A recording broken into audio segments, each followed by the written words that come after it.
What it is, what it do, you tune into the Jose Morales podcast. I'm your host, Jose Morales. I hope you guys enjoyed the last episode with World Tour, where we talked about everything about her life and the traveling she does. So I hope you enjoyed that episode. We're back in the ring, this time a little different. I'm gonna have my first episode with a guest via Zoom. So I'm gonna jump on Zoom here in a little bit, and the guest is Matt Higgins. Matt Higgins, if you're not familiar with him, he's an author, he's an investor. He worked with NFL teams, the Dolphins, the Jets. He's a co-founder with RSC Ventures. So he has a lot of great stuff, but his story is amazing. I love where he started and how he worked his way, climbed that ladder little by little. We have a lot in common, both high school dropouts, but both very, very different reasons why I dropped out and why he dropped out. And just going from that to now teaching at Harvard, sharing the story is just an amazing testimony to hear, and I think you guys are gonna enjoy it very much. Now, just to give you a little 411, little history behind Matt and I and how we connected and how we started talking. I actually reached out to him and connected with him, and I actually paid to get my first conversation with this guy. For the first time for me to talk to him and actually connect with him, I paid $3,000 for a conversation with him. And that conversation led to a friendship. And that friendship led to us talking weekly. We do video calls, we do text messages, we do emails. And it's been a few months now. It's been about 3 months that we have this relationship. I love this idea. He's like, hey, Jose, bring me on your podcast. And this is how it started. But I wanted to share that with you because I would have never been able to have this sort of relationship with somebody of this level. You know, he's way out of, I don't have anyone around me that's worth millions like this guy. And I created a relationship with him, but in order to get there, it started with me investing in myself. You know, I wanted to connect with him, and I made whatever it is happen because that's how bad I wanted to connect with him. And I think a lot of us, it happens that we looked at whatever the obstacle it is. Sometimes it's money, sometimes it's time, distance, whatever that obstacle may be, and we can never look back. We can never look past what's on the other side of that obstacle because we focus so much on that obstacle. So if I would have worried and spent so much time and energy on, it's how much, it's this and that, I would have never got to this step where I am now to grow what I'm doing. And I'm just grateful and just now to have him on the podcast and share his story with you guys. So here it is. Here's the episode with Matt. I hope you guys enjoy it. Matt Higgins on the podcast with me. So thank you, Matt, for coming on. I appreciate you making the time to do this. And just for anyone that's not familiar with Matt Higgins, man, this guy is spectacular. That's the word I like to use for him because everything that you've done to me is spectacular. From where you started to where you're at now, you've done some amazing things, and you're very inspiring. And just getting familiar with your story, we have a lot of things in common. So I was like, I want to dive into that. Is that okay? Thank you. I think you're pretty spectacular too, except for your hair. Oh, I need to get hair like yours. I know. All right, let's do this. So I want to know about Matt. Where were you born? Where were you raised? Tell me about your parents, your background. Tell me about that. Yeah, all good. Well, thanks for having me on, by the way. I think you're pretty spectacular too. And we do have a lot in common. I grew up in Bayside, Queens. And the most important thing to know about me is my entire upbringing was about poverty and dysfunction that goes along with poverty. That anybody who's been in poverty knows what I'm talking about. You know, parents who are distracted or honestly and over their head. And my mother was disabled, and she got progressively worse as I was a kid. And, you know, my dad was out of the picture. So I was just hustling. I always had this sense of destiny about me and a little bit of defiance. Like, it always felt like an accident, to be honest. I was like, how am I allowed to curse on your podcast, Jose? Of course, let's do it. I used to always be like, how the fuck did I end up in this Roach Motel? You know what I mean? Like it always felt like I never felt like I belonged, if that made sense. And, you know, maybe a touch of defiance, not arrogance, just like, how did I get here? And so my entire objective was, how do I get out of here? Yeah. And so I was selling flowers at street corners when I was like 10 years old. I used to sell leather handbags for $10 at a flea market. And so everything I could do to get out. And most important thing that happened in my life, probably aside from having my kids to this day, is a single radical decision I made when I was young, and I'll set it up for you. I was starting to drown and hate my life, taking care of my mom. I was working at McDonald's, making $3.75 an hour, scraping gum under tables on my hands and knees. It's just like everything sucked. And when you're a kid, like all you want is like a normal life, and you realize this is unnatural when you're taking care of a parent. Yeah. So I was like, how do I take care of my mom? But how do I go ahead and have a life for myself? And I also felt like the walls were closing in on us. We didn't have any health care, and I could tell it wasn't going to end well. And so I came up with a hack, which was if I could go to college at age 16 with a GD, I could get a job making $8 an hour. That was my whole thing. And I was so excited when I learned that in the US, if you did well enough on your GD, now most people don't decide to take a GD. They default into a D after they've already screwed up their life. But in my case, I decided, and when I told everybody my plan, which made perfect sense to me, guidance counselors, teachers, they were like, you're out of your mind. You'll be a loser. And that's when I burned the boats. And the whole reason I wrote this book is I realized the only way I'm going to go forward with this radical plan against the whole weight of conventional wisdom is if I give myself no choice. And the only way to give myself no choice was to fail every single class like a total derelict. And I remember sitting in the back of the room. I used to call it the land of misfit toys. All the kids with beepers and drug dealers and everything like that. We were just the losers and or future entrepreneurs. And and and I went forward with it. And I'll pause there. But that one simple decision to like go all in and burn the boats for a very radical decision.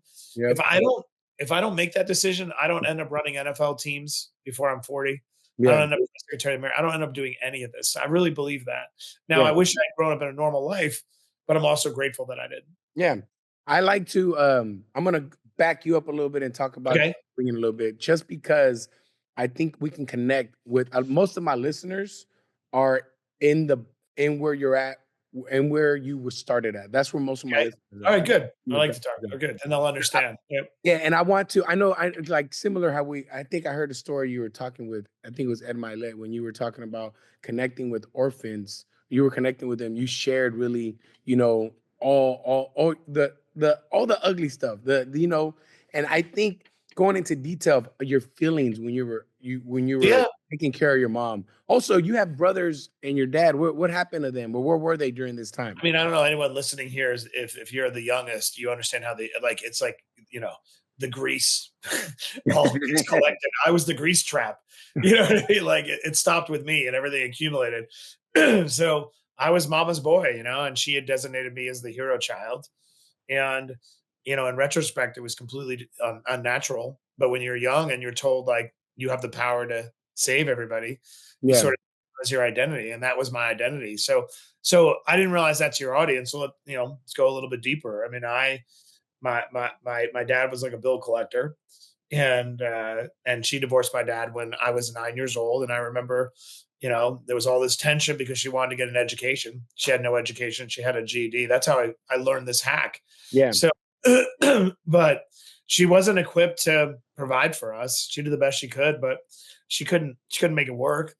And then, and for dinner was government cheese in the refrigerator. These blocks of cheese from the U.S. Department of Agriculture, yeah. literally called government. I called it government cheese. I still have a box of it, by the way, on my desk. It's empty, obviously, but but I would eat that and rice-a-roni and franks and beans.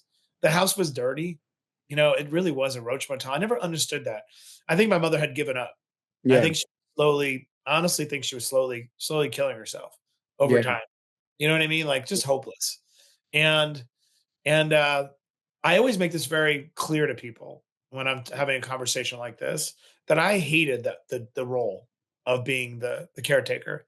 yeah. You know, You I you didn't right volunteer for this. right like you're a kid, you don't want to do that. In fact, all I wanted to do was like have a girlfriend over my house, but the house was embarrassing. Yeah, And I never had a single person visit my house till I was 26 years old.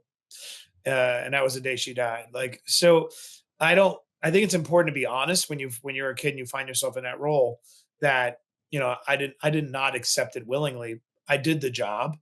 And so a lot of my feelings back then were a combination of like, I must do this. I'm equipped to do this. I have to, but I want to make sure that I have a life for myself.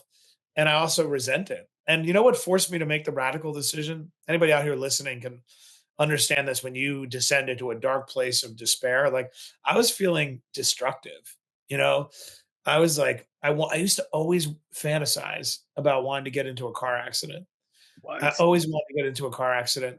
Honestly, like this is shit I never talk about, but I used to have to cut newspapers overnight at a deli. You know, the New York Times used to be built on a Saturday night, and it was my job. And Mhm. I would be alone in the basement, and I would always want to cut, like make a little bit of a cut, so that I could be go to the hospital. Not because I was self destructive. You know what I mean? Like I valued myself. I wanted somebody else to take over. Yeah, you didn't I want think to when be. yeah, I just wanted somebody else to be in charge, and I was like, I'm not equipped to be in charge." So, a lot of those thoughts were swirling in my head all the time, and so a combination of desperation and defiance, you Wow. know? Thank you for sharing that. That was actually a question I had is during this time when you were feeling this way, what was your attitude everywhere else? Like at school, anywhere? How did you carry or could you see that you were hurting? Did you show that or did you hide that? That's How such a great question, man. Like, I talk about this sometimes, but I think you have to be there to understand it. mm, When you're a kid back then, especially, it's embarrassing to be poor. It was embarrassing. Now you yeah. get it. Now it's embarrassing to be rich. It's like such a funny. Like I can't fucking win.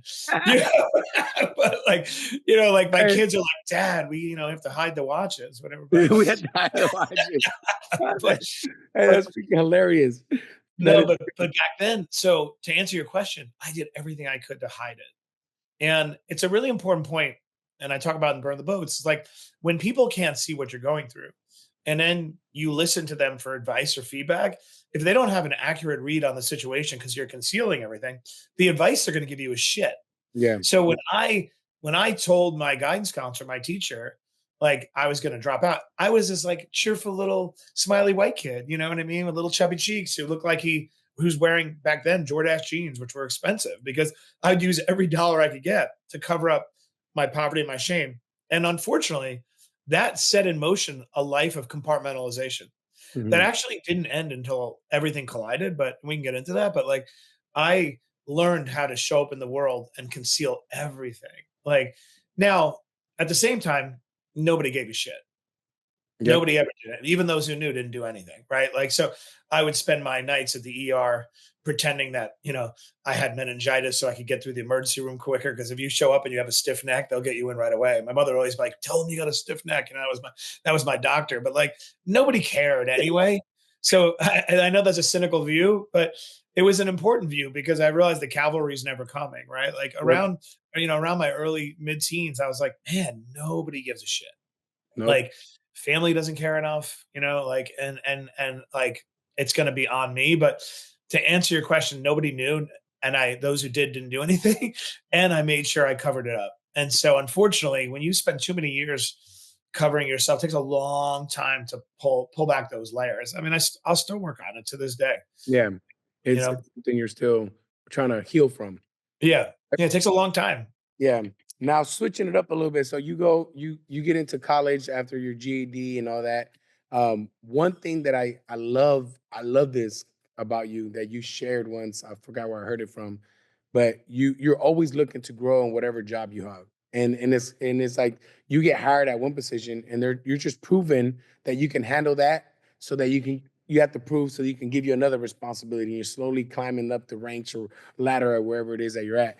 And doing that ended up getting you in different positions, NFL teams and stuff like that. But you started off as the youngest press secretary for the mayor of New York at 26 years old, right?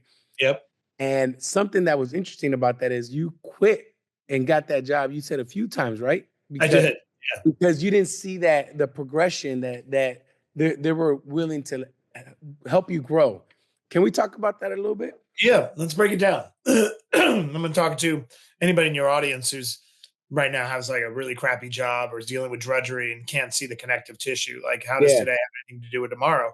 This actually occurred to me. This whole philosophy actually happened at McDonald's. This is 100% true.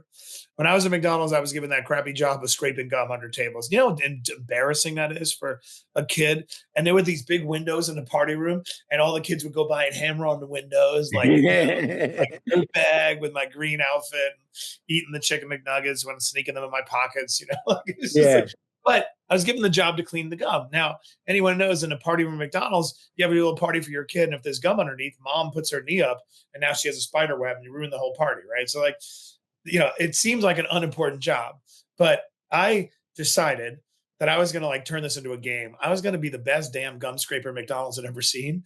And like, I'm going to kill myself. I'm going to ignore everybody making fun of me. And, you know, there was one person that cared about that job more than anybody else. That was the owner. The owner cared that the gum was not on the table because it would ruin the party. Right.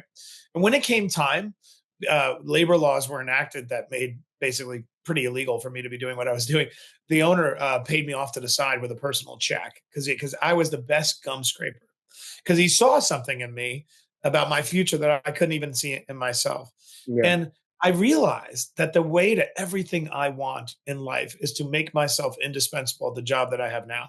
Yeah. And what I think people go wrong with, and young people in particular, they use the leverage the wrong way. They resent when they have more responsibility, they're not getting paid for it. Yeah. Mine was the opposite. I'm like, I'm going to make you so addicted to my indispensability Yeah. that I'm going to create so much leverage. And then when I use that leverage, I'm not going to use it to make you give me more money because that's tension. I'm going to use it to change my title and so that we can formalize whatever I'm doing. And then I'm going to quit on you if you don't, if you don't give me what I need. Yeah. And that is the progression. Number one, you make yourself indispensable. That's your leverageable asset, the thing you do better than anybody else. And it could be the most menial task, gum scraping or whatever. That's your leverageable asset. You use that leverage to get a title change because the Yep. title change has value. Three, you recognize that familiarity breeds contempt.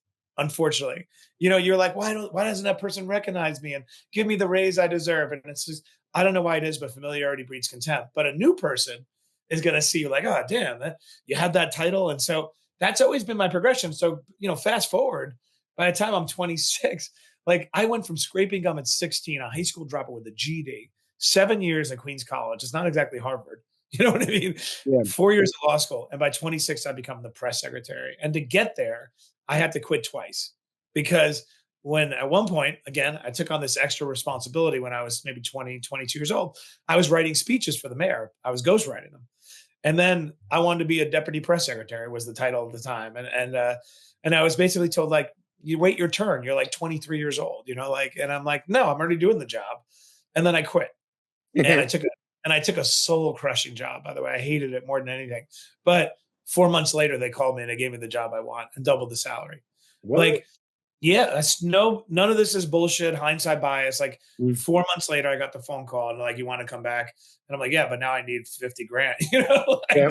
and so, Now you have leverage on them. yeah. And I would say to anyone out there, and like, what's nice about writing the book and talking to you? I now show up in the world as like a white middle-aged guy. You think maybe I went to a great college, I had good parents. Like it's so easy. We live in such a balkanized world where like I have nothing to learn from you.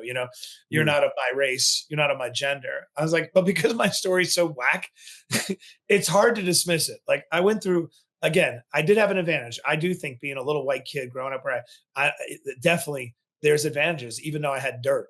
Like it's just life. Let's set that aside. Otherwise, we all can connect. And I'm telling you, the formula is not resentment, it's hope. And it's recognizing that if you make yourself indispensable, the job you're doing now, there's going to be a path to the job you want to do tomorrow. I'm positive of it. 100% agree. That was very similar to my story. I'll share real quick. I got into automotive without a driver's license and without any automotive experience. It took me 3 weeks to find a job in the automotive world. But when I got the job, I was a shop bitch. I cleaned the bathroom. I'm going to use that. I wasn't really a mechanic or a technician, but a guy there saw my effort and they started teaching me stuff. And then from there, I used similar like you. I used that as leverage to change my title. Suddenly, the shop bitch became the assistant. And then I got a job at a different shop. And then I became the manager at that shop. And then I became a manager at a dealership. But it all started similar. It was my effort. I was excited to clean the bathrooms. I took pride that that toilet was clean. I was pumped up that I did that. I stamped that with my name, and I never once complained. And that's exactly like you. No, And exactly. I love that, and I like that you're sharing it because it's like we're at a different place in life. You're obviously tremendously successful. I'm on my own path, but I think people like to be like, nah, not me. I'm like, well, we just gave you two examples, yep, right? Like, and look, we're both crediting. You're crediting the shop bitch. I'm crediting the gun scraper at McDonald's for the yep, reason I have everything I have right now. Think about how crazy that is. People would think, oh, it's because you went to law school or whatever. You got on Shark Tank with Mark Cuban. No, it's because you were a shop bitch and I scraped gum at McDonald's, yeah. and we did it better than anybody else. Exactly. I'll share it with too in boxing. Here, when you start competing, you start sparring. You start like the shot bitch or the gun scraper. You start getting you're not getting the best out of everybody, but as you grow and as your technique and your IQ grows, you suddenly get better and better, and it's very similar. That's why to me, boxing and life is very compatible. But By the I way, I like that as a title for the book. Be the shop bitch. You yeah. know what I mean? Like, it's such a I, good. Another thing I wanted to talk to you about, because you overcome these crazy obstacles and you make them you for someone that does not know you, you make it seem so easy. Uh, you got diagnosed with testicular cancer at 32. Yeah. I want you to give me step by step how you felt the moment they told you that when you're on your drive home during the treatment or everything. I want to know exactly what Matt was feeling, if that's okay Yeah. with you to share. No, of course. So I was 32 and I just had a baby boy, which was like, when you have a kid, right? It changes you and you're like, Mhm. the stakes already get so high. And going back to what you were talking about before, and you asked me how did it feel like growing up in that poverty and all these mixed emotions. I shared some things even in this conversation I've never talked about before, but I want your audience because they can be like, yeah, I know what you're talking about. So even though I was already very successful and was running the New York Jets business, think about it, I'm running the New York Jets business basically. The fear that it was all going to be taken away from me never left me and has still never left me. And so I'm on the eve of getting a new contract, real big money. I'm feeling like, wow, this is my moment. I have my baby boy, and then I get a pain in my right testicle. Now I keep annoying this pain, ignoring it. Like I don't know what it is. It's nothing, like, and then it got so painful that when I was like driving and putting my foot on the gas, I'd be like, oh, like somebody keeps punching me in the balls, right? And I was like, what is that? Stomach cramps too. And so finally, my wife at the time is like, you got to go check it out. So I go to check it out. You could see the look on their faces right away when they're doing the sonogram. If anybody ever has testicular cancer and you're worried, first of all, most of the time it's not that, but you can see it on their face. You'll know right away. And the doctor's like, this is a very large tumor. I don't know how you could be functioning. It was huge, right? And he's like, we have to operate tomorrow. I'm like, tomorrow? Like, you're going to cut it off? You're like, you know what I mean? Like, that's a big body part to get amputated. You know what I mean? It's Yeah, like small, but it's big, right? It's yeah. like, and so I go, like, you know what my reaction though? Was immediately self-defense. I thought that if everybody around the team knew that I had testicular cancer, I would get my throat slit. My reaction was I have to fight. I'm weak now. I'm going to be taken out, which is again shows you where my head was not in the right place, right? So I even remember meeting my HR director on a street corner to try and change my life insurance benefits. I didn't want anybody to see, so before I went into surgery, I changed my benefits. But like I met on a corner because I didn't want anyone to know. And then literally, and then I this is a true story, man. I go in, I have the surgery, I get released at midnight because they could do same day, and they initial test they thought it had spread to my abdomen. So I was like, great, you know. But anyway, I get released, and then I'm obsessed. How do I show people that I'm not defeated?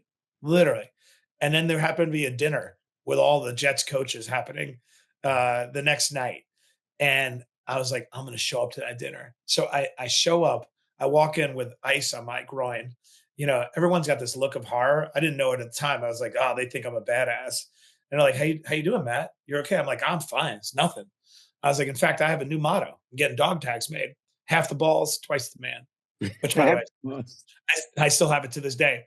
So So now I have come to reframe my relationship with that story. I thought that story, when it happened, showed that nothing can take me down. But, and we'll get into why later, but I now look back at that as such a sign of weakness. If you deny yourself the opportunity to heal when you're going through something painful, everybody who works underneath you now feels like, unless you're getting your ball cut off, like, you better show up, right? And I realized that I was actually setting a terrible example. I'm not just saying that as like virtue signaling. It is actually a pretty weird, a sign of imbalance that I went through it. But long story short, my entire framework was, how do I go ahead and cover it up? And then when I went through treatment, I went to Sloan Kettering every day, had radiation, went right back to work. Like, I just wanted to show that you can't take me down. Yeah. So you never once felt scared or depressed or like defeated ever at any part of that? I in the beginning, before I knew if it was going to be terminal, I used to call it zero time, because I would sit in a car and everything that I had thought about up until that diagnosis no longer mattered. Yeah. Like, New York Times real estate section didn't matter anymore. So that was number one. But once I got through it, honestly, I enjoyed it. It was Okay. one of the happier times of my life, because I was released from responsibility. I got to confront mortality, and we're all walking around walking dead, right? So I got to get in touch with it. And I also thought it was kind of badass. I was like, in my mind, I was like, wait a second. I bet you I'm the only guy with a GED, one testicle, who was press secretary of the mayor of New York in 26. I was like, I am now in a category of my own. And I really felt like it was another way that I could become, like, I'm going to use your word, spectacular. I Yep. thought it was kind of and then lastly, there are 7,000 people every year who get diagnosed with testicular cancer, only 7,000, and 400 of them will die. And I was thinking, okay, I didn't die. And who's better equipped to handle this disease than Matt Higgins? Yeah. And so I began to really own it. Man, I got to tell you this. Your mentality is one thing that right now I'm listening to this as a boxing coach. That mentality that you have is what I preach to my boxers. When you get in the ring with somebody that let's say Mike Tyson or somebody that's very scary, the way you approach that fight, if you approach it with fear, you're probably gonna get your ass beat. If you approach it with confidence, with that Matt Higgins confidence that, hey, I'm the only one at 26 with this and this and that, and I'm doing that. I'm the only one. That kind of attitude, you're gonna do spectacular shit. And that's what you did. And I love that you're saying that. And they're hearing it straight from you, because what got you to overcome all this is not just your action, but it started with your mentality. And that mentality was just unstoppable. Nothing can break me. No one can fuck with me mentality. And that is Yeah. exactly what you did. And I used to always say to And myself, I still say to myself, like, there's a difference between having been victimized than being a victim. You have to yeah, always ensure you never let being a victim become your identity. But it's okay to accept, I've been victimized, I've been wounded, I've been mhm, hurt, I've been exploited, I've been whatever. But it doesn't make who you are. And those aren't just like empty words. that's enough. Victims never win, right? Like, when it's like a fucking fool's gold. And I think in society we peddle that to people. It's like a drug. Like, oh, you've been wrong. Like, okay, Yeah. then what? Who cares? Like, Let's right, go. right, who cares, right? So back to testicular cancer, you know, people always ask me, hey, Matt, do you only look for scrappy people, or do you judge people who went to like Harvard or good schools? Because I was like, no, I feel bad for them, because they would love my origin story. Yeah. My origin story is amazing. Like, poor guy, you born with a silver spoon. Now he's got to feel inadequate his whole life. You know Yep. what I mean? Like, No. so I feel like it was an asset. No, it is a great one too. A great one. Let's talk about patterns. I got familiar with you talking about patterns as far as you watch for patterns and you follow patterns and you pay attention to patterns. I want you to touch a little bit about that. What kind of patterns are you looking for? That when you what is it exactly? What you mean by pattern? Yeah, it's a great topic. It's an abstract topic, right? But I just think the key to wealth creation, the key to happiness, the key to everything is patterns, and identifying what are the unspoken or subconscious patterns that are operating on everything we do. In business, it's like, what's the pattern of a founder who is struggling, and why are they usually struggling? Mhm. And how do I identify somebody who has a higher likelihood of being successful? And how do I create the conditions? And so, to break that down, as a kind of pattern, I see as a typical recurring pattern. When I find somebody who is defensive or is a blamer, and they usually under index for self awareness, and they're always pushing all their energy outward. It's not my fault. It's someone else's fault. Someone's not. A lot of times, unless they're a sociopath or a narcissist, the reason that they're pushing everything external is if something happened in their life, they're afraid to confront it. Yeah. They're afraid to look within, and as a result, they don't rate very high on self-awareness, and they can't read the moment. And why that matters so much as a pattern, people who under-index for self-awareness are not able to make the little course corrections in life that set them in the right direction. So when their product doesn't have product market fit, or when they have a shitty number two who's toxic, but they're not firing them, like I find that people who are not self-aware don't make their own course corrections. They require somebody else to impose them. And by then it's usually too late. So one pattern I'm looking for is self-awareness, and why. And then for me, man, like the hardest thing in my life has been, setting aside things I've gone through, has been to break the patterns that were set in motion by that little kid on the street corner. It's Mhm. so fast. I used to be, I mean, I still am a little hard on myself. I'm like, dude, you're in your 40s. Like, when are you ever going to get over it? And I would say to anyone right now who's younger, or who's mad at themselves that they can't seem to break out of a negative pattern, these things are hardwired into our brains. It's not your fault. And you should accept that it's going to take a long time. It's taken me forever. And every day I'm trying to dig a little bit deeper into this pattern and be like, why do I do this? Like, why do I create, why do I put myself in the situation, or whatever? And I find that one of the more frustrating parts of life, that it takes so much work, but if you're afraid to face it, you'll never break it. Yeah. And the motivation, anyone who has kids, remember this: if you don't break the patterns that govern you, you're going to hand them off to your children, Yep. and you won't even know how it showed up. You know what I mean? Like, Mm. and so anyway, I spend a ton of time thinking about patterns in every area of my life. Yeah. Great point about passing it on to your kids. If you don't break the cycle, it continues, whatever it is. It can even be good cycles, bad cycles, but it will Well, continue. right, and not only that, you can't identify the cycle if you're not self-aware. And so if you're afraid to look within and you spend all your generate energy looking without, you won't even identify it. And Yeah. then you'll never break it. And your kid will be. And what's funny about patterns, a pattern isn't exactly the precise thing you do. It's also the thing you don't do, or the Mhm. thing you don't do because of what was done to you. Like, every action has an equal and opposite reaction. So for example, if you were denied, everything in life, and you want to ensure your kids know what it means like to struggle. You know what I mean? That's a new pattern you're creating that might be negative, right? At the end of the day, like, I don't know. So it's a good topic. I would say to anybody who's gone with any kind of dysfunction or poverty, it's particularly important that you think about what was done to you, Yep. and how you experienced it, so that you can break it. Yeah. Very good. Very good. I love that. Let's talk about your career with the Jet in the NFL, because you were with the Jets, you were with the Miami Dolphins. Um, Yep. you started off with the Jets, correct? In 2004, I think it was? Yep. With the And you were Jets. there for about 8 years. Yeah. What was your responsibility? What tell us how it started, how you grew. Tell me a Yeah. little about that. Back to this point, I call these things leverageable assets. I would say to anybody listening, like, leverageable assets are things that you do better than anybody else, or things that others don't know, that you can leverage in order to move you, like, due north in the general direction of your ambition, right? So for me, I went from being press secretary to the mayor to helping oversee the rebuilding of the World Trade Center site. I Mhm. was chief operating officer, which is a pretty crazy job, right? 9/11, Al Qaeda, the site's burning, and I had the job of helping operate that entire rebuilding effort. So you can only do that for so long without burning out. And then I had to reflect, like, okay, who am I? What am I good at? I don't want to be a government worker. That's not my destiny. You know what I mean? And I always do this. I zoom out and say, let me distill down this job, these skill sets, to something that is way more marketable.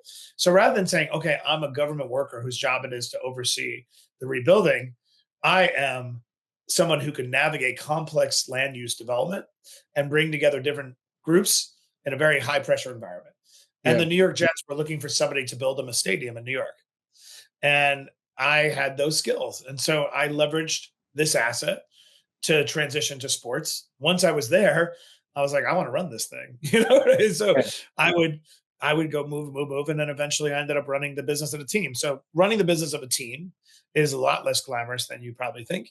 It means that you sell tickets, suites, and sponsorship, and you manage controversy off the field.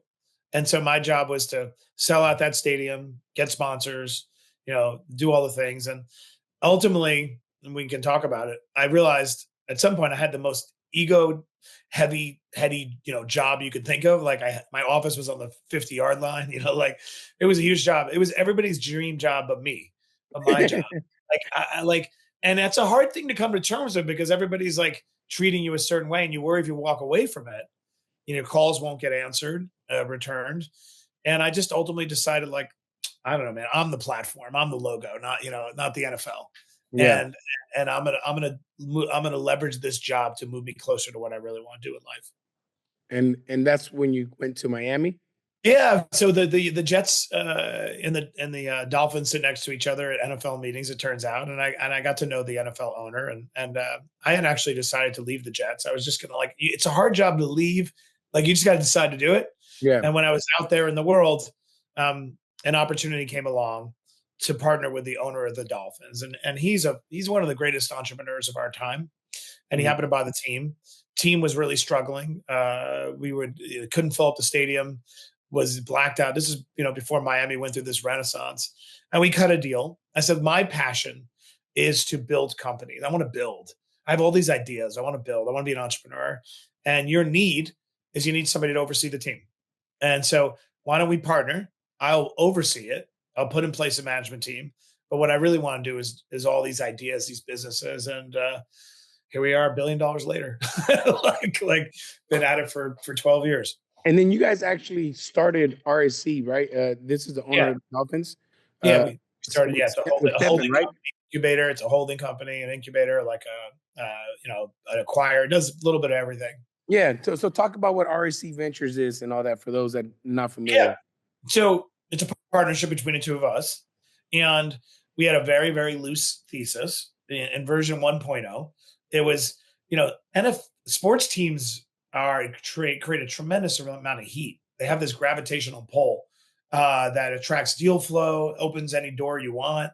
And you can build a tremendous ecosystem of investments and businesses just using that asset. Right. And my vision, his vision was like, let's put money to work creating companies using the team, the stadium as an incubator or a petri dish.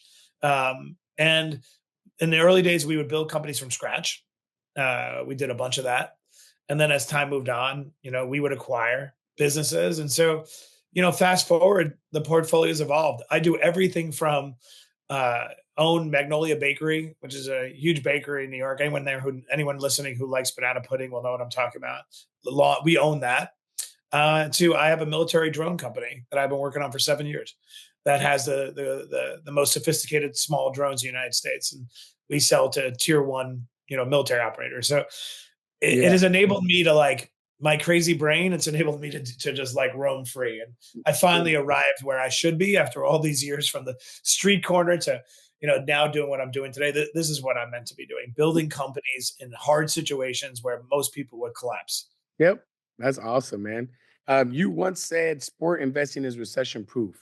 Why? Can you talk a little bit about why you say sports is recession proof? It, Investing in sports? Yeah, it really is because it's the last thing people will give up. They say just like movies. Historically, movies in the Great Depression actually performed well. Like people love their sports and they're going to hold on to that to the end. Yeah. Uh, and the TV contracts tend to be a longer duration than an average recession. I'm going to say an average recession, they range from like 9 months to 17 months. They're not that long. And, TV contracts are long enough that they enable the team to get to the other side of it. Teams just appreciate and value. So they're always considered a pretty good place to park money. They really are just recession proof. Yeah. I experienced the 2008, collapse when I was working at a team, and it was tremendously insulated from everything that was going on. So it's a great business to be in during downtimes. It's an impossible business to get in is the challenge. Yeah. Very hard. Very Yeah, difficult. very, very, very hard. Yeah. You now teach at Harvard, right? How does that feel to teach at Harvard, being coming from where you're at? Because Harvard is, it's got this prestige name, and everyone knows about it. It's here, and you coming from here to being a professor there. How does that feel? I mean, It's that's crazy, right? yeah, I'll tell you this. I'll tell you the story. Back to what we were talking about in the beginning, and how do you leverage to go to the next place? Like when I was on Shark Tank as a shark, right? And for me, it was an anxiety-ridden experience at first yeah, because I felt imposter syndrome. I just felt like, I've always done improbable things, but I was like, this is a bridge too far. Like, yeah. this is absurd. You do not belong here. You don't have as many zeros in your bank account as Mark Cuban. Like, everyone's going to call you out. It just messed my head up, but I did it. And then I was really good at it. Mhm. And then I got depressed because I remember saying to my wife, I don't think I could think of anything more uncomfortable to do than this. I'm like out of uncomfortable ideas. I think I might have just done the hardest thing, and like it made me so sad because I didn't have a bigger dream. And I was like, yeah, I was really lost for like a few weeks. Like, I don't, now what? I know it's crazy. Yeah, And two things occurred to me, and that's the premise of my book, right? The joy of living is in the striving. yeah, Ask any marathon runner who in the runs a first journey. marathon. It's the training that we love, Yeah. And like it was the training that I loved to get ready for Shark Tank and to Mm. be in that position, striving to get on that show. And number two, you know, pushing the boundaries of our own limits. We're trying to touch the ceiling of our capacity, right? Which I Yeah. think brings us closer to God, right? Like, who am I? Why am I here? What can I do here? And so, all that to say, I was going through a walk on the perimeter of Harvard Business School, checking out one of my coffee concepts, and I was walking through the campus, and I was having a conversation with my wife about this very topic, and I was like, "Wait a second, I'm at Harvard." I was like, "I never got a chance to compete academically, and if I had born into a different family, I could have at least tried to compete." And to be honest, Jose, I always thought that was an excuse that made it easy for me to say, well, I could have went to Harvard, but I had to take care of my mom. If I'm being honest, I was like, you're so full of shit. You never could have performed. I was like, you just have a built-in excuse now, Mhm. And so I came up with this idea. I was like, I'm going to teach at Harvard Business School, the Mm. number one business school in the world. I'm going to teach there. I don't know and I put together a plan and I approached the school and they're very gracious and they let me come visit and we identify what's something that Harvard Business School needs that, I have the capacity to create. And I work with my co-professor, Len Schlesinger, has been on the faculty since 1978. It's like Babe Ruth. I mean, like this Yeah. guy is a giant. And we created a course on e-commerce called Direct to Consumer. And 6 years later, it is, one of the most popular intensive programs at HBS. But what it felt like that first day, I felt like all the fraud would be surfaced. Like I because of my upbringing, my handwriting, I taught myself how to handwrite. I was like raised by wolves. Like, so my handwriting is backwards. Like it's embarrassing. I can't form my letters, like there's all this, I don't know which fork to use, Yeah. the tape. There's a lack of finishing about me that I always worry when the pressure's on and I'm in a rarefied environment, I always feel like I'm gonna be exposed. Yeah. And so what I did is I put up a chalkboard in my third floor and I bought penmanship books so that I could learn how to write. So you got better. But then, you know what I decided? I'm just not going to write on the board. I'm going to do it my way. So I love that you said that, you don't know what fork to use and all that. Because one of the questions I wanted to ask you is, what was your experience? What was like your first experience to be around really, really, really wealthy people? So being around a whole bunch of rich people and and it's your first time experiencing that. that's a great question. Walk me through that. Yeah, it was around the Jets, I would say, the New York, like, and in government you touch them, but you're not with them, right? Mm. At the New York Jets, I'm with Woody Johnson, who's the owner of the team. His grandfather is Johnson and Johnson Company, you Mhm. know, and he has a G650, and we're flying private everywhere, like, crazy, right? Yeah. Um, but what you realize is, whatever you thought was a huge mystery is not that mysterious. People are not any different. Everybody is dealing with their own struggles. There are Mhm. little details that make you feel insecure, like lack of finishing, like, you know what I'm saying? And, but then I would make fun of them. But you also realize very quickly, anybody out there who feels shame, like I did for all these years, what you'll quickly realize when you're in these different environments is that what society values most is not where you begin or where you end up, it's how much distance you cover. So Hmm. when you cover distance, you immediately catapult to the top of people's self esteem, not self esteem, for people's from people's esteem. They value your journey, and so what I quickly realized is the scrappiness of I come from nothing and I had a GD and now I'm running an NFL team, or I went to college 7 years a night. Like, people really respect that. Yeah. So it actually isn't hard at all to be around very, very wealthy people, because a lot of times there's an underlying need to prove something, Yeah. and you were born proving something, right? Like, I feel like in some ways I started on third base Yeah. because I started out proving something, whereas most people spend their life trying to prove something to themselves and to others. I just made that up, Jose. That was Hey, very good. I love that. I actually really love that. I'm gonna cut that and make it All real. right. That was really good. I like how you said that because it's true. I have sometimes I have kids here that want to start boxing, and I'll share a story of one that he wanted to box, and this guy comes from like a good family, wealthy, lives in the suburbs, like everything's perfect. And I'm like, why are you doing this? Why he's a man. I just feel like I need to have something where I need to face some adversity. My life is too perfect. Everything's perfect. And he's every day battling, trying to prove something exactly like you I said. love that. This is an important topic because I'm of a couple of minds. One, I see that pattern a lot. Hmm. And I find people try to prosthetically install adversity into their life, Yeah. and it's not authentic. Yep. You know what I mean? And like, and it's also unnecessary. Like, Yeah. we don't need unnecessary strife and trial, because this is the second point. And I was asked this by somebody recently, like, you just dismiss people who haven't had hardship? Do you only gravitate towards people who whatever? And I said, absolutely not, man. Like, the dysfunction that I went through, I wouldn't want to wish it on anyone. I wish I had, two typical parents and like at least a foundation Yep. instead of being raised by wolves, because I spent my whole life trying to overcome it. But also, I think everything I went through, everything you've gone through, Jose, to get here, like, and anybody listening, right? If you were to put that alongside an incredibly rich kid, who had everything, but his dad never once said, "I'm proud of you," I think it's a tie. You know what I mean? Like, to have a parent who never says, "I love you," like, or to watch a mom drink herself to oblivion.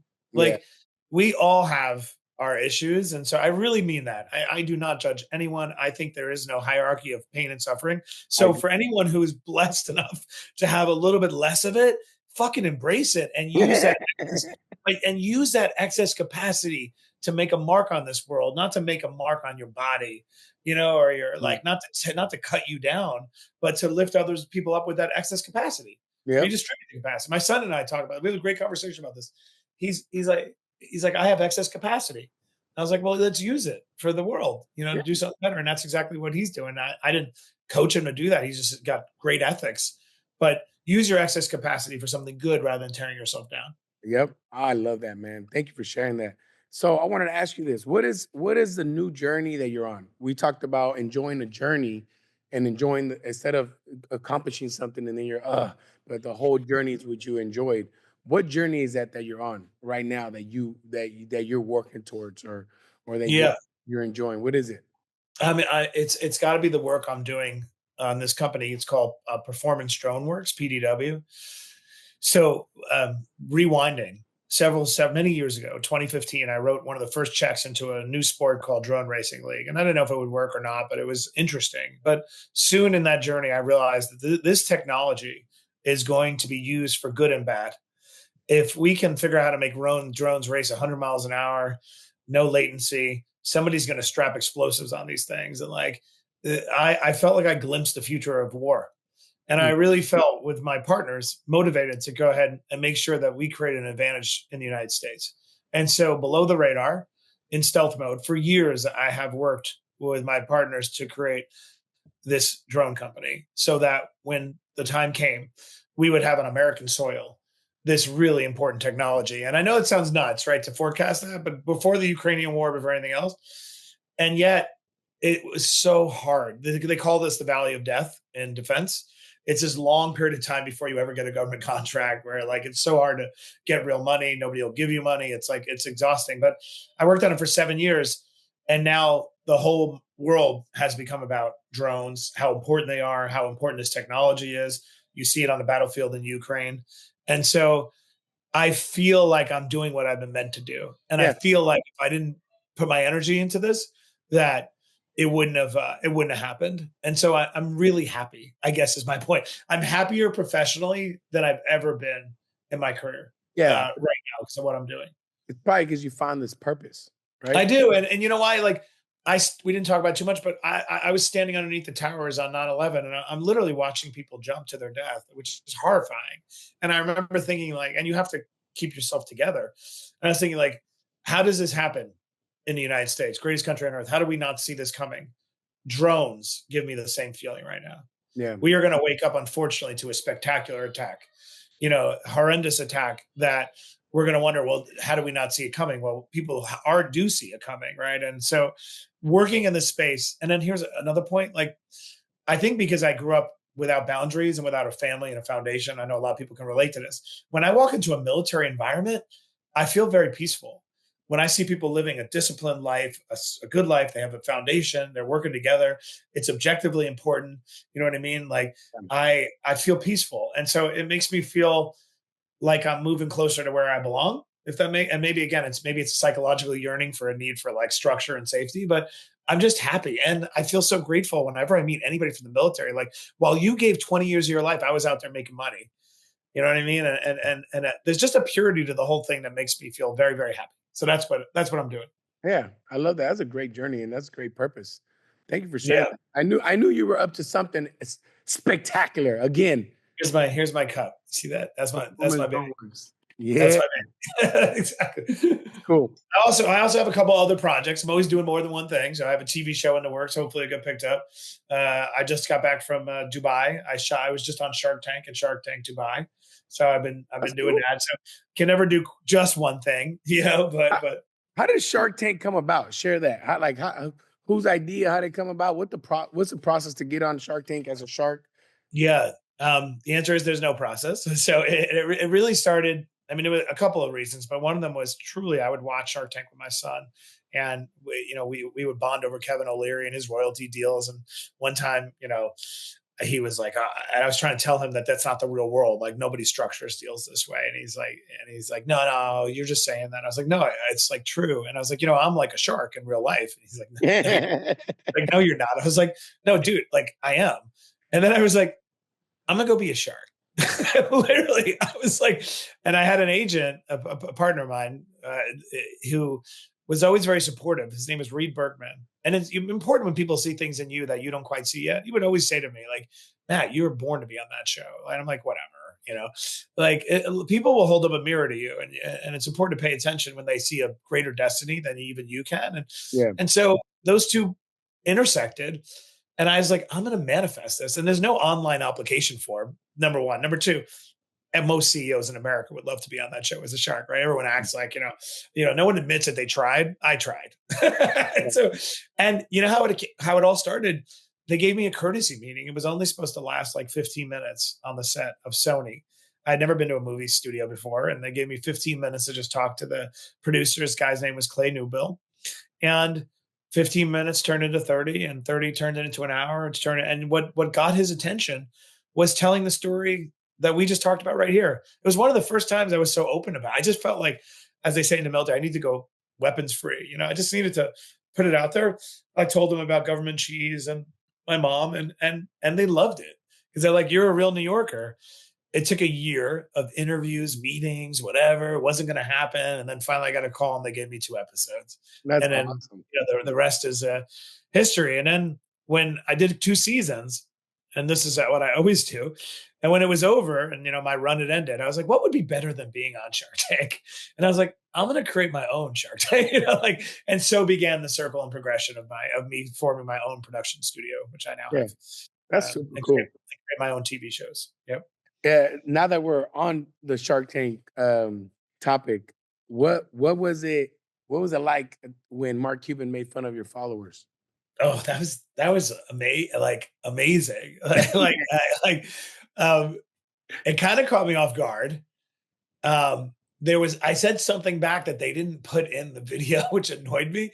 So for context for everyone, at the time I had like 15,000 followers. And you know, on the show, you're always like arguing to the entrepreneur that you have what it takes to unlock your value. That's what the competition becomes. So you might have Lori Grenier being like, but I can get you on QVC, and Kevin O'Leary be like, I sell more on QVC in a day than you sell in a year, like that kind of banter. But meanwhile, like, as a guest shark, you never met these people before. So like you're not, you're not going to walk in somewhere and be very aggressive at first. So you're a little tentative.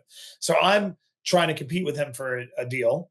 And I'm saying like, hey, I can help promote you. I'm gonna, the Dolphins, and I'm just blah blah blah, throwing everything out there. And then he goes, yeah, right, Matt, you and your 15,000 followers. And in my mind, I'm thinking, wow, you actually know the number. That's Yeah. like, that's so cheesy, like, how do you know the number? So I go to say, I go, oh, look at you, like a billionaire acting like a little teenage girl, like kind of competing with me on Instagram followers, but they cut that part out. but it was kind of amazing, to get like, and Mark Cuban is awesome, by the way. That guy, like, smart, and he's also incredibly responsive, like the most responsive person, not billionaire, person I have ever met is Mark Cuban. No, I So, agree. so like, you send him an email, he's right. Now it's always no, but at least It's you get always back. no. Like, it's always quick. But so to be insulted by him on the major television, I was like, I feel like I've arrived. Mark Yeah. Cuban just slapped me. Yeah. No, I agree. He's real responsive. I actually contacted him and I actually talked to him. And the fact that he talked to me and we had a conversation, I couldn't believe it. Isn't So, that amazing? Right? Like, so I agree. The fact that he, he is I responsive. don't know. He must be glued to his email because I never see anybody get back. But I'm always so humbled by the way he behaves. You ever have somebody who makes you feel like you're not living up to it? I'm like, damn, how is he so responsive? Like, I don't. Yeah. So out of the sharks, do you feel like they're all are how they are on TV off the set also, or do you feel like they're very different? You that I you think they, I think they mostly are the same. same? You know, I think Lori's incredible tenacity and drive maybe doesn't come off as much on the show as it does in real life. Like, Lori's fierce, like works and grinds and structures deals. Like, she is really, like, man, like, incredible entrepreneur. And on the show, I feel like you only see the, like, hello, Yeah. Yeah. like she's, Yeah. she, yeah, I really admire her. But yeah, Kevin O'Leary gave me great advice. It was such Kevin and I have grown very close. We do deals together. Same with Damon. I'm very personally close with Robert. Like, I have a relationship in different ways. But Kevin gave me great advice. Like, don't try to be an archetype, like you're the kind shark, or you're the, whatever shark. You're going to have to be you, because the TV never lies. And I actually regret a little bit of my appearance on the show, because the nice side of me comes out, the empathetic side, but the street doesn't come out. Yeah. And I can be very biting. You know what I mean? Like, it'll come out of nowhere, and it's fucking like you won't even feel it coming. Yeah. And like, I wish I had a little more of that, to be honest. But when you're not on that, it's like a long distance relationship. You want everything to go right. Yeah. So, That's but what Kevin's good everybody's at. great. You know what He's I'm saying? You're holding good back. at. Yeah. You're checking fire. You Yep. know? I agree. All right, man. Let's start. I'm gonna start asking you some random questions. Off the Okay, wall questions. You ready for them? let's do it. All right. First one. You have Irish background. So give me your favorite Irish boxer. Oh man, I don't have one. I'd be lying if I told you. Irish So are you? What I know, kind of Irish I are know you're you? gonna have to mentor me. I didn't say I was like following Irish boxers. Oh no, Matt, you're Irish, you're from New York, and you're in sports. I'm gonna All be right. all over you on this now.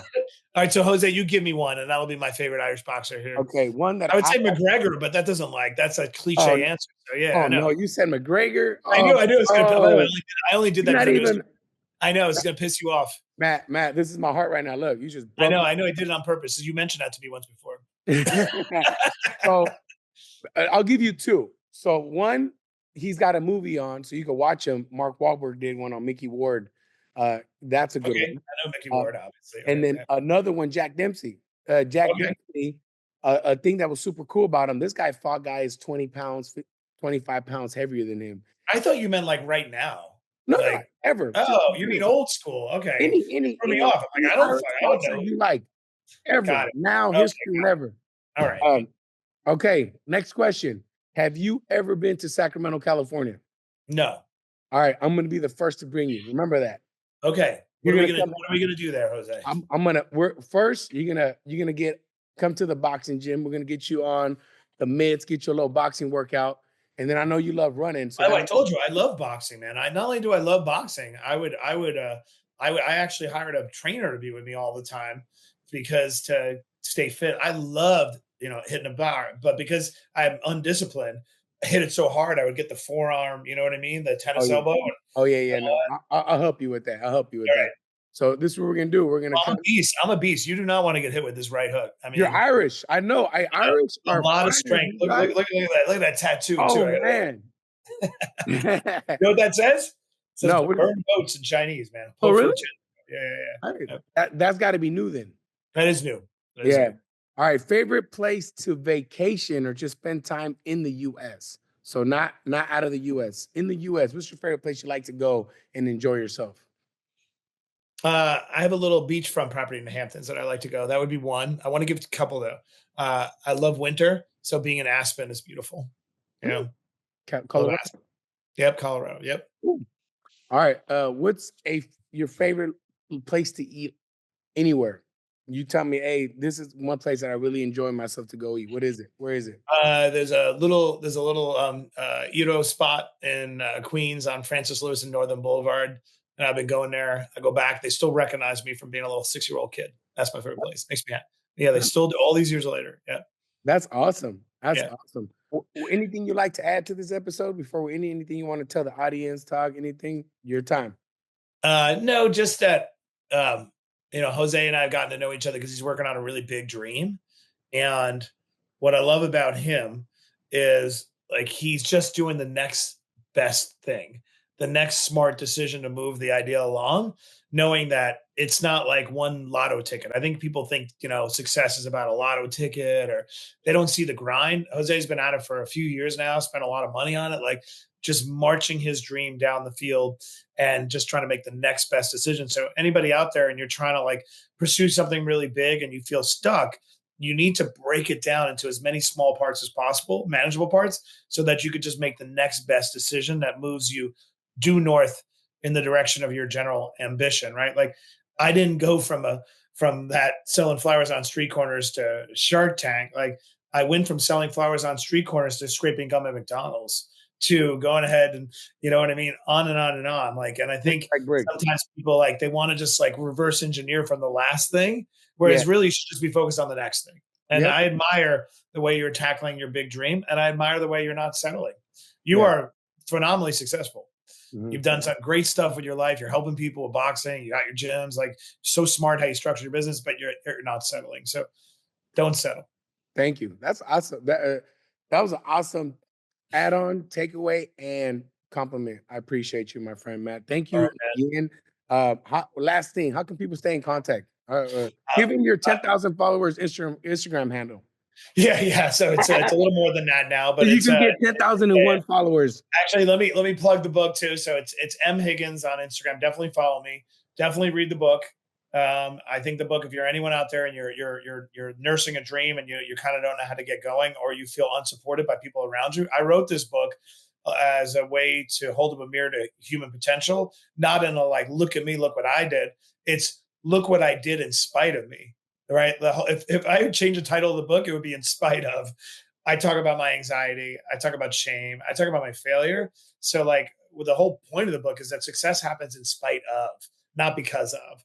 And so, if you're carrying a lot of in spite of, I was in jail, I had no mom, I have no education, like, just know that success happens in spite of. And so, the purpose of the book is to make it a little more accessible, the journey, and to show you a whole range of people who were struggling with their own issues and were able to get there in spite of. So, the book is called Burn the Bows. It's on Amazon.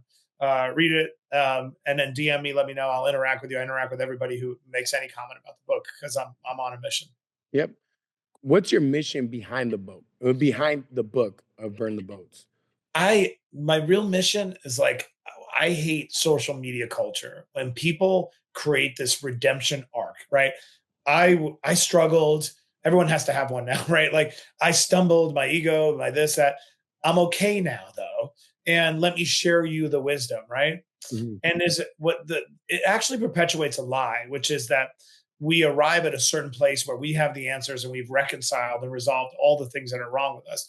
The truth is everyone progresses and regresses. That's human. We make two steps forward, sometimes two steps back, sometimes three, sometimes one. And I think that when you hold yourself out there as having the answers, but you don't simultaneously talk about the struggle of what it takes and took to get there, then you actually create more distance with people, right? They're like, oh man, he's got it figured out, even though I know he once stumbled. But I don't know why I don't have it figured out yet, even though I read a million inspirational Instagram posts. My purpose of my book is to be like, let me show you how ugly it can be.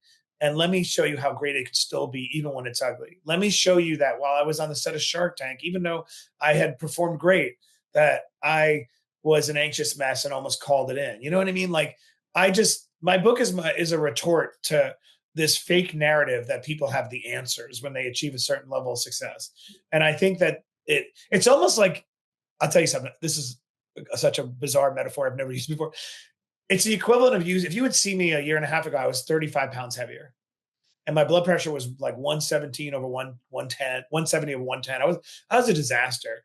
I could not, I've always had a little bit of a binge eating issue, like a lot of these legacy issues from childhood, right? Now you see me now, I got my badass tattoo, I'm jacked. Like, you know why? Eli Lilly, they made a medication called Monjaro, and I started taking it. And it gave me the ability to change my life. If I don't tell you that, and you would see me be like, and maybe you were struggling with your weight, you'd be like, oh man, he figured it out, but why can't I? If I don't share what it looks like, how I did it, I'm perpetuating a lie. So Yeah. my book is my attempt to show you, don't judge me by the guy you see now who's wealthy and have been on Shark Tank. Judge me by connect with me based on how I did it in spite of. Let me share with you the in spite of. And I think there are a lot of people out there who have a tremendous human potential, but they're being subjugated by somebody, maybe somebody they love, who's trying to cut them down to control them. Yeah. They are being told they're not good enough. They feel, and I just wanted to hold myself out there as a case study. And the best part, I wake up every day to somebody, particularly women, because I was especially trying to reach women because my whole life has been surrounded by strong women. And I get a message from somebody, your book what made me feel seen in a way I have never felt before. And I just quit my job yesterday. Or the book has spawned numerous businesses or, you know, like, and that is more useful than anything else I could possibly do with my success. Does that make sense? Like, am I going to flex pictures of private jets on Instagram or am I going to flex my panic attacks? Yeah. You know what I mean? Yeah.